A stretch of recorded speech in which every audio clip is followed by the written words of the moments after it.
Have you ever felt like there's a vivid fire burning inside of you, yearning to break free and illuminate your life? That, my friend, is your vibrant life waiting to bloom. Welcome to the Vibrant Life Podcast. We are here to empower women just like you to liberate that vibrant life, to live authentically, and to harness the power within.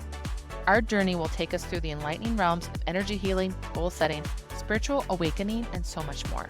We're stepping into the light of self-acceptance, of owning our power and potential. If you have been yearning to dive headfirst into the world of entrepreneurship, or awaken your spirituality, or simply make peace with yourself, your search ends here at the Vibrant Life Podcast. As we embark on this enlightening journey together, we promise to hold your hand through every step of your journey to a more vibrant life. Your adventure to true empowerment and authentic living begins here. Tap into the vibrant life you've always dreamed of. Subscribe now and join us at the Vibrant Life Podcast. Embrace your vibrant self. Until then, shine on. Shine on. Welcome back to the Vibrant Life Podcast. I'm Cassie. And I'm Audrey. And today we are talking about mom burnout.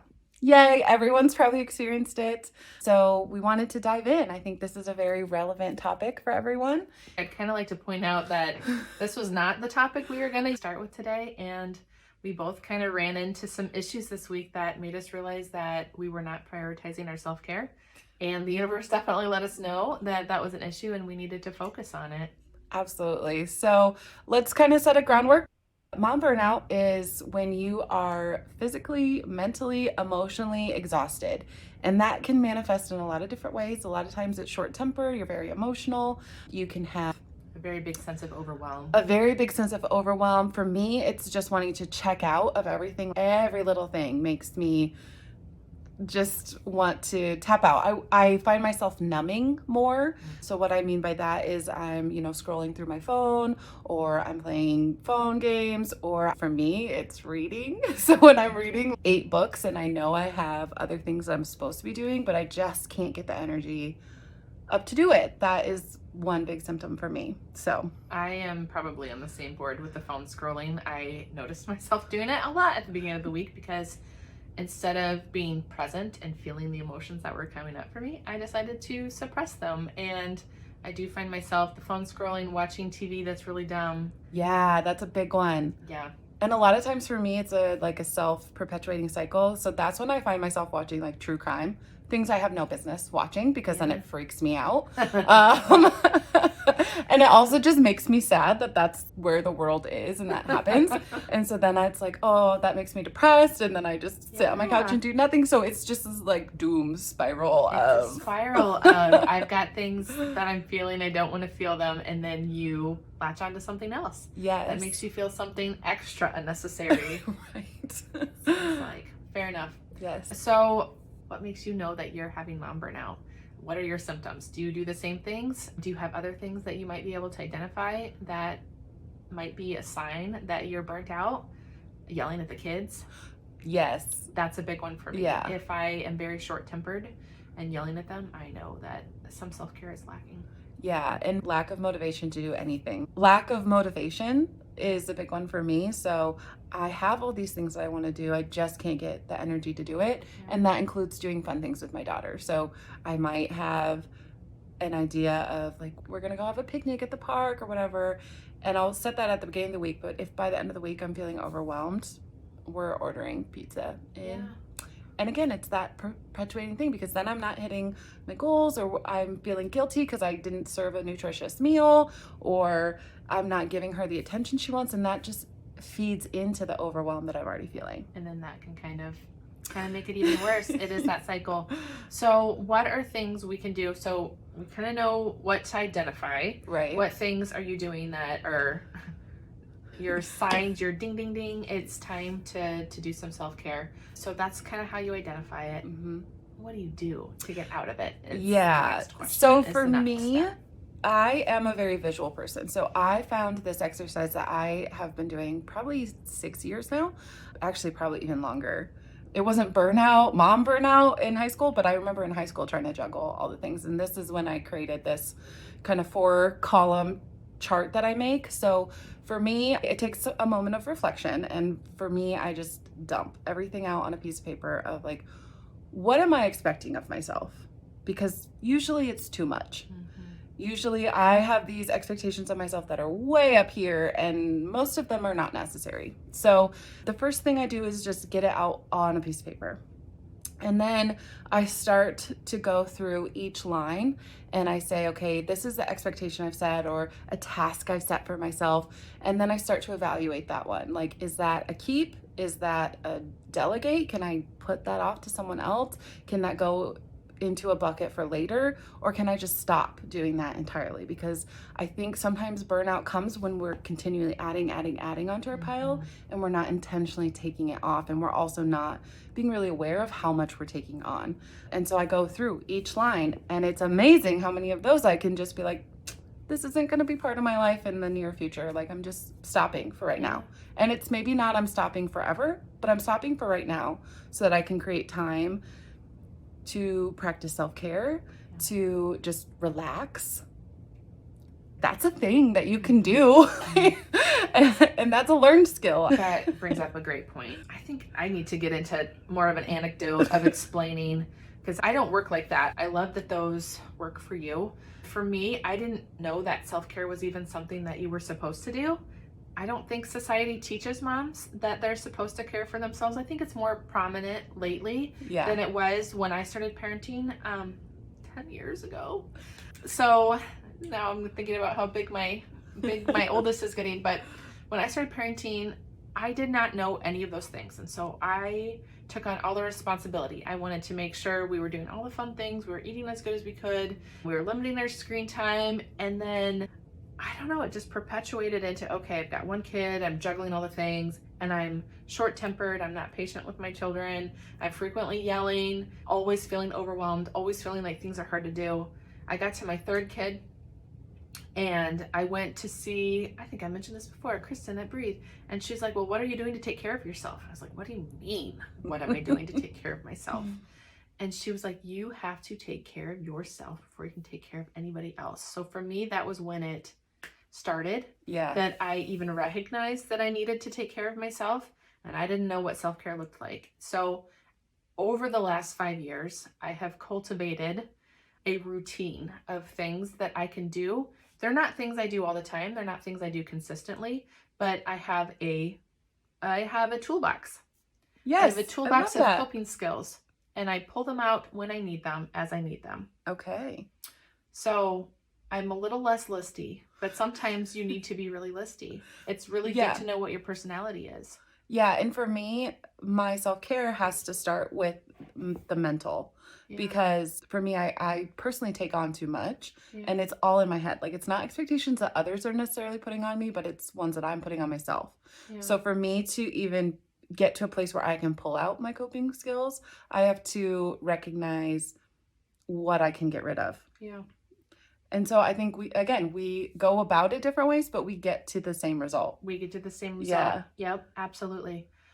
So this week, now I'm going to share a cringy story. So this week, I was getting signs that I was doing too much. And I pulled out at one point, was like, no, that doesn't resonate. I am doing just fine. I have an awesome job. I'm working it. Like, I'm getting out and doing fun things with the kids. We've been busy every weekend. I'm starting a podcast with my friend. I was like, I got this. Everything's fine. And then the universe told me I needed to stop. I did not listen to the first few signs. My signs were I was breaking things. I had an angel fall off of a shelf and it shattered its wings. And like, I dropped a makeup palette. And so for me, when I start dropping things, I stop a little bit and say, hey, what's happening here? I'm not on the right path, or something's off, but being too busy wasn't one of them. So then I decided to move some furniture, and I hurt my big toe really bad. I no longer have a nail on that toe, which is super cringe. Sorry, guys. But I literally had to stop, and I was having so much discomfort. I had to lay in bed for 24 hours. Yeah. So I had to stop and do what am I supposed to learn from this? If this had happened to me 5 years ago, I would have been, oh, poor me. Why would that happen? This is terrible. It's a travesty.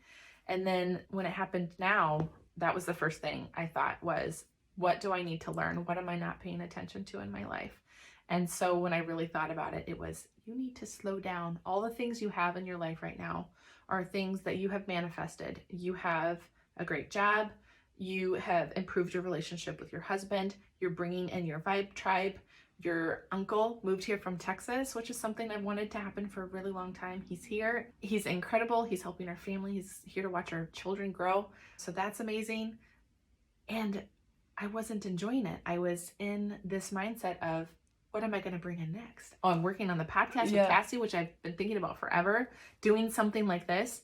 And so I've got all these amazing things. And then the universe said, stop. You're not enjoying it. Literally, stop and smell the roses. Yeah, and I think that's a good point of where this mom burnout leads. If we ignore it and ignore it and ignore it, eventually our bodies will make us stop. Yeah. I know in the past when I've had a really busy season, I personally will get insomnia and that will knock me on my ass. And then it's like, you have to just stop. You have to stop, or you'll You get have to sick. stop, or you'll get sick. Yeah. Or there was one time I got the flu really bad, where I was laid up on the couch, and Gemma was 3, and I'm a single mom, so she was just kind of like playing around me, and I was just like, okay. But then she was like, Mom, that was such a great day, and I was like, it was not, but I'm glad you had a good time. But she thought it was great because I was too sick to even get off the couch, so I just ordered pizza and left it on the floor, and so she was just eating pizza, playing, snuggling. I was like, I'm so dead. I'm dying. But your body will stop you if it needs to. So there are consequences to not taking care of yourself. For sure. So what does self-care actually look like for you when you write down the things and you figure out what to delegate? But what things do you incorporate into your daily that make you? So for me, I choose to do things that I call active self-care or positive self-care. So for me, I focus on what I'm eating, getting back to really good foods, because that's going to make your body feel better. Drinking water. That often slides when I'm not paying attention to it. Yeah. Things like, I'm not a big journaler, but I know that's one that you can do. Sometimes I'll do it if I need to process through something, but that's not really one for me. I like to do meditations. I'll try to get outside more and really focus on just cultivating joy in the little moments. So I try to be really present, because when you're in a burnout state, you're not. You're constantly focusing on what's next, what's going on. And so kind of just getting back to basics for me. I will indulge in a spa day, fully 100% recommend. Okay. But I don't think self-care always has to be. It doesn't have to be those floofy. Yeah. Those frou-frou, go get your nails done, things like that. Those are all well and good. Yeah. I totally support those, but I think self-care needs to be a ongoing thing. And sometimes you don't have the money to spend on those froofy things. So you have to have tools in your toolbox that go beyond that. Yeah. I was talking to you earlier this week, and I'd had this thing, I'm laid up in bed, and I said, I feel like we should talk about self-care this week instead of what we were planning. And I was like, I am scrolling my phone, I'm eating all the things, I'm just feeling a little sorry for myself today. And you had mentioned something about self-care, and I was like, yeah, well, I thought about meditating. I did eat a salad for lunch.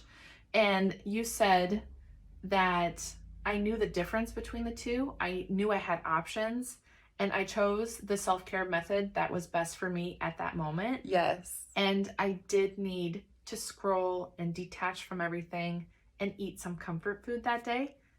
That was what was best for me. Yeah. So I love that you pointed out to me, because I was feeling a little bad about it, but you pointed out, no, you had a decision to make, and you made the best choice for you in that moment, which I needed to hear that. And then you know what I did the next day? I got up and I meditated to start my day. And that's a self-care thing that I usually do. In the morning, when I first wake up, if I want to feel present that day, I really need to get in touch with my soul in the morning. That's kind of the first thing I have to do. So I consciously start to come out of sleep, and I try to remember my dreams, because I feel like there is a lot to be learned from your subconscious thoughts while you're sleeping. And so I kind of get in touch with those. I try to figure out if there's any big messages or themes coming out of them, if there's anything I need to learn from that. And then as I start to wake up, I start to do Reiki. I don't know if anybody knows what Reiki is, but that is an energy healing modality that I've been into for the last few years, and I literally envision these cords growing from my body, or tree roots really, into the core of the earth. I connect myself in. I feel the energy from the earth coming back up. I balance my chakras. This takes 5 minutes when I wake up. So it's not like this super long process, but I envision that, connect to the sun, connect to source, and then just kind of envision my energy growing.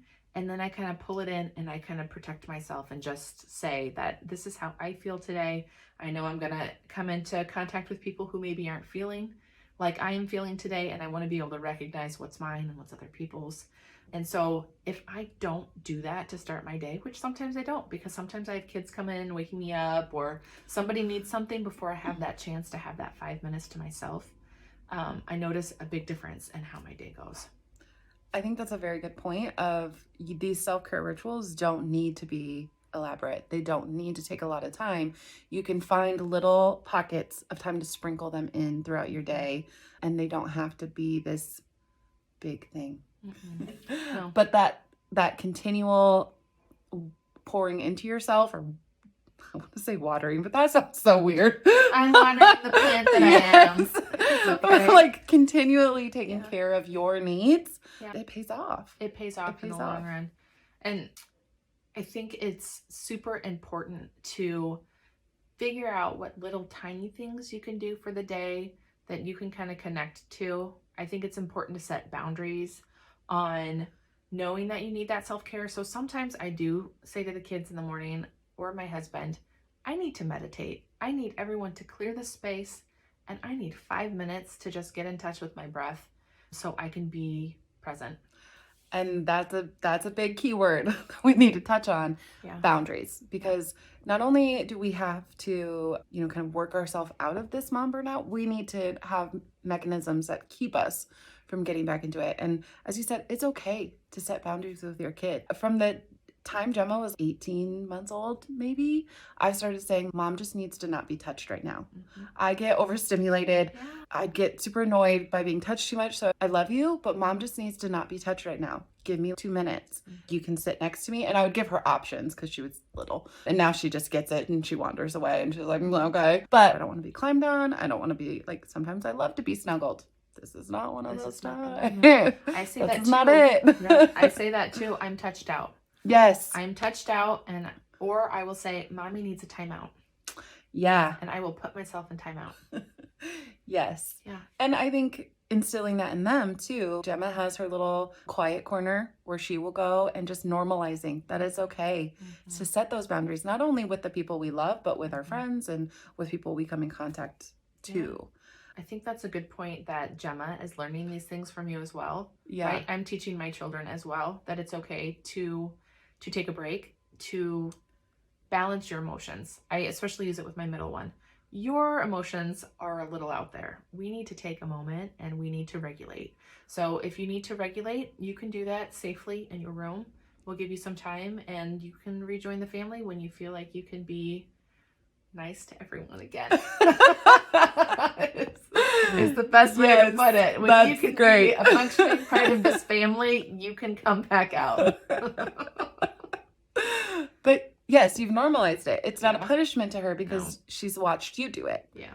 And, same for me. It's like, I just need to go into my room, or I need to, just sit here quietly and do me for a minute. I need to take care of me. And I think that's very powerful of modeling to our children that moms can take care of themselves, and that's normal, and that's healthy, and that's something we need to do. And maybe something that wasn't modeled for us, which is just a generational thing. Yeah, I agree. I think we're learning, as we're growing, we're figuring out some of these self-care things that are more important. I think. Instead of work, we're learning that you don't have to work hard to earn your break any longer. You can work as much as you want, and then you take the breaks when you need. Yeah, it's talking about the generational. So my dad passed away right before I became a mom. And then my mom and I bought a house together and we were living together. And it was super interesting because we were kind of learning these self-care techniques at the same time. My mom is a mom of 5. She's an amazing woman. But as a family, it wasn't in our culture to rest. Even our vacations, we used to joke, like, I need a vacation from our vacation, because they were very active, they were very going. If we were skiing, you were expected to be on the mountain by the time the lifts opened, and you were there till they closed. We are getting the most out of our vacation. Yeah. And then after my dad died, our family culture started to shift a little, and we all kind of realized at once, oh, through this grieving process, we've learned that we really need to be gentle with ourselves. And then as we were healing, it was like, let's carry that forward. That was really great. So anyway, I was living with my mom, and we were both kind of learning how to rest, how to set boundaries at the same time, which was really cool. Yeah. My youngest brother was 15 at the time, and she, was learning to set boundaries differently than she did when I was 15, and we're 12 years apart. Yeah. So it's never too late. If your kids are older, you can still get burnt out, because they're always in activities. Your kids are always needing things from you. We're always putting expectations on ourselves. As women, just in general, we carry all these different roles that we have to fulfill. And so, it just starts somewhere. Yeah. Start with a glass of water. Yep. Yeah. Start with a glass of water. It can be so simple. Yeah. In fact, maybe this is a good time for Cassie made an amazing podcast pile for this one. This one is, it walks you through the self-assessment. So to identify if you are burnt out. And then I did include my 4-column list, because I'm a listicle lady. But if you're not a listicle lady, there's also a section that talks about setting boundaries and meditating, journaling. There's some journaling prompts in there. So we gave you a little bit of both, because again, Audrey and I approach things very differently with the same goal in mind. And so that just goes to show there's no one right way to take care of yourself. There's no one right way to be a mom or be an empowered woman. And so I wanted to include both of those in the podcast pal, because you might approach things differently. Your brain might work differently than mine, and that's okay. I think we need some more examples of other ways that self-care can look. Have you guys seen those grounding sheets? You can literally ground into the earth. You have? No. I love that. Okay. So I have no idea what you're talking about. Okay. So we all hold a charge. And so you can take the positive and negative tools and see that your body is holding a charge. When you touch the earth, your charge goes to 0. And so they've created these grounding sheets. You literally plug it into the grounding part on the outlet, and you can sleep on these grounding sheets, which will do the same thing as standing on the earth. So for me, if I'm all in my head and I need to not be in my head, I just go out and put my bare feet on the ground in the grass. Nice. And that will literally take your charge back down to 0, which can get you out of your head and make you feel good. So if you go outside and you put your feet out and just take a few deep breaths, it can take a couple minutes. It can be something so simple as that. Yeah, and you can get your kids involved in that. I mean, absolutely. Go roll down a hill. Yeah. Or lay in the grass and look at clouds. I mean, so these things we can incorporate into our daily lives. But I love that example of one that's free. It's free. You need some grass. Yeah. Doesn't work in Iowa in the winter, but another way to do it though is to get in the bath with some salts, some magnesium. You could use that as another way to ground you, to get you out of your head. It's not necessarily something you have to think too hard about, but you're like, okay, I know I need some self-care. I'm going to lock the door. I'm going to get in the tub. I'm going to sit there and I'm going to breathe. And even if it only lasts 10 minutes, can you imagine how much better you'll feel when you get out, because you've consciously made an effort to take care of yourself. Yeah. And so we've talked about a couple of little things we can do, but let's talk about some of the bigger things. So, I've started meeting Monday nights with a group of friends, and that's something I prioritize because I need adult interaction. That's not my coworkers. And so prioritizing that, it's okay to do that, to have your spouse or a babysitter watch your kid once a week, to go do something for you. And whether that's with other people or if that's something just to yourself, give yourself permission to explore that. That might not be the best way for you to experience self-care, but that's okay to prioritize that. Another way that I really do prioritize myself is I love to read. So I know when I'm avoiding things with books, that's a negative form of numbing, but I do schedule days where I'm like, this day I'm turning off my phone and I'm going to read 3 books. And that is such a treat to me. It's such a treat. And that's okay to turn off your phone, to turn off notifications, to just remove yourself from the world. I think part of what contributes to the burnout that we have is that we're always accessible. Our parents didn't have that growing up. Yeah, they You had to didn't. call people on their landline. You didn't have somebody texting you. For example, I was in a meeting yesterday and I came back to 46 text messages because I'm in group chats. They aren't all to me. I'm not that popular. That can be overwhelming. I mean, our mom chat that one day, I think you said you were in a meeting and it was 96 text messages. Yeah. That's overwhelming, and when you're already overwhelmed, that just contributes to it. So there's some cool settings that you can do on your phone to kind of silence some of those. You can do your notification summary. I mean, there's all kinds of different ways that you can simplify your life. Maybe we should do a digital detox. A digital detox. Oh my gosh, I we're love gonna it. do it. They were coming up with some great ideas. We mentioned boundaries with our kids, but I'm also thinking about the burnout you can experience from saying yes to too many things. And that was something I didn't learn until it's been a few years, but sometimes you just have to say no. Somebody's wanting you to do something and you're like, that sounds fun, but I'm overwhelmed right now and I just can't say yes. I can't plan. I can't do that. Yes. And it's okay to say no as often as you need to. Yes, but also, like, if it is something that you're interested in, one way I learned this in therapy, so I'm just going to spout this forward. But when you're saying no, but you want to do it maybe in the future, you can just say that. That can be part of your no of, I can't do that right now. Ask me again in 6 months. Yes. And it lets the person that's asking you to be on a committee or whatever know that you really do want to do it. You're not giving them the brush off, but I literally can't do that right now. Yeah. Another big thing that I've learned or had heard somewhere was with every yes, there's a no. Yes. And there might be multiple no's. Yeah. Because we do have so many options in our lives today. So if I'm saying, yes, I will bring this friend a meal after baby, that's such a great thing. I love doing that. I love supporting my friends, but I'm saying no to maybe extra time with my daughter, or I'm saying no to meeting up with other friends, or I'm saying no to spending time at home. And that's okay if I choose to do that, but just being aware of what your yeses and your nos are. Yeah. I love that. Yeah. That's great. As well is another place that we can set boundaries, and with our partners.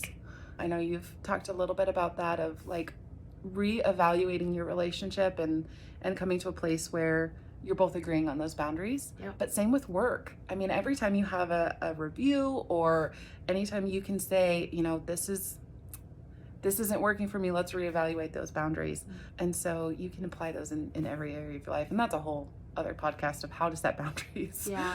But it is essential to self-care, because if you keep saying yes to everything and you don't have boundaries, you're going to just continue to burn out. Yep. Okay. All right. Well, I encourage you all to take a look at the podcast, pal. Yes. And take some time to kind of evaluate what things you can take away, what things can you delegate, what things can you get rid of altogether. And what self-care actually looks like to you. What feels yummy in your soul, because it's going to look different for each of us. And just remember, it doesn't have to be complicated. It can be really simple. You can just incorporate one thing, like a glass of water every day. If you're not doing that now, start there, or start with a simple meditation. You know, look into the Reiki meditation that Audrey was talking about. There's a lot of great places to start, and there's a lot of great resources, but the podcast pal is a great one as well. All right. Thanks, guys. We'll see you Thank next you. time. Thank you for tuning into the Vibrant Life podcast. We hope today's episode has energized and inspired you to live your best life. If you enjoyed what you heard, be sure to subscribe to our podcast on your favorite platform so as to never miss an episode. And please take a moment to leave us a review. Your feedback fuels our mission to bring you more valuable content. Remember, your journey to Vibrant Life is ongoing. Stay connected with us on social media at Vibrant Life Society for daily tips, motivation, and community support. As we wrap up today's conversation, we encourage you to embrace each moment, pursue your passions, and prioritize your well-being. Together, let's create a life that radiates with energy and purpose. Until next time, live vibrantly. See you in our next episode.